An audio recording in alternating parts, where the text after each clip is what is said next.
আছে। এত back bencher, সে যদি ব্যাক বেঞ্চারও হয়, সে বোর্ড এক্সামে তার সর্বোচ্চ দিবে, টপার আরো সর্বোচ্চ দিবে, মিডিয়াম যেটা আছে ওইটা আরো বেশি দিবে। তাই কখনো কাউকে বলবেন না যে আপনার এক্সাম মানে প্রিপারেশন খারাপ ছিল। এটা কেমন ধরনের কথা যে একজন স্টুডেন্টের প্রিপারেশন খারাপ ছিল?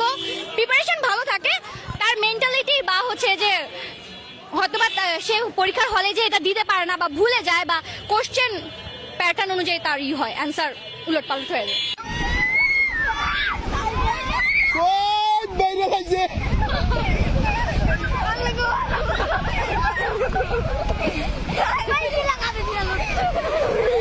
ইন্ডিয়া কয়েরা দুজন বাকি, কয়েরা দুজন চাচা তুমি কিন যাইবা?